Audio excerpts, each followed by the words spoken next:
छठ पूजा कौन भगवान का होता है? छठ महापर्व में भगवान सूर्य की आराधना के साथ साथ छठी मैया की भी विधि विधान से पूजा की जाती है। बता दें कि छठ पर्व के अंतिम दिन उगते हुए सूर्य और छठी मैया की पूजा के साथ इस व्रत का विधिवत पारण किया जाता है। आइए जानते हैं छठ पर्व में क्यों की जाती है सूर्य देव और छठी मैया की पूजा। सूर्य और छठी मैया में क्या संबंध है?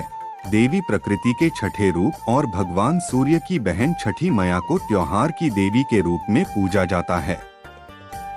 यह दीपावली के 6 दिन बाद हिंदू कैलेंडर विक्रम संवत में कार्तिक अक्टूबर से नवंबर के चंद्र महीने के छठे दिन मनाया जाता है।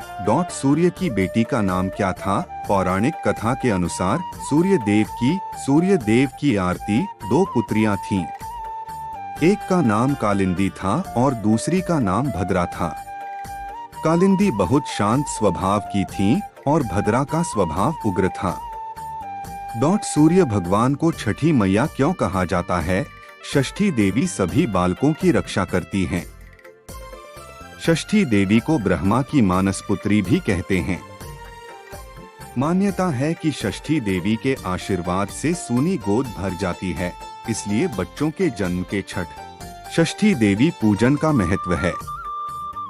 स्थानीय भाषा में षष्ठी देवी को ही छठ मैया कहा जाता है। भगवान सूर्य किसकी पूजा करते हैं? सूर्य के देवता भगवान शिव हैं। सूरज देवता भी महादेव की आराधना करते हैं। महादेव को सूर्य देव का आराध्य बताया गया है।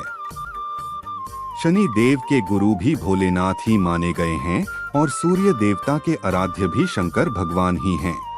छठी क्यों मनाई जाती है? पौराणिक मान्यताओं के मुताबिक लंका के राजा रावण का वध करने के बाद श्री राम जब पहली बार अयोध्या पहुंचे थे, उस समय भगवान श्री राम और मां सीता ने रामराज्य की स्थापना के लिए छठ का उपवास रखा था और उस समय सूर्य देव की पूजा अर्चना की थी। पौराणिक मान्यताओं के अनुसार छठ व्रत की शुरुआत द्रौपदी से मानी जाती है। छठी में क्या क्या लगता है? छठ पूजा बांस की टोकरी, सूप, नारियल, गन्ना, अक्षत, सिंदूर, धूप, दीप, थाली, लोटा, नए वस्त्र, नारियल, अदरक का हरा पौधा, पत्ते के साथ हल्दी, चना, मौसमी फल, कस्टर्ड, अनानास, कलश, मिट्टी या पीतल का, कुमकुम, पान, सुपारी आदि चीजें लगती हैं। छठ पूजा में सफाई स्वच्छता का पूरा ध्यान दिया जाता है। छठी की पूजा कैसे होती है? छठ पूजा हमारे देश के मुख्य पर्वों में से एक है। इस त्योहार पर छठी माता और सूर्य देव की पूजा उपासना की जाती है। इस दौरान 36 घंटे का कठिन निर्जला उपवास रखा जाता है।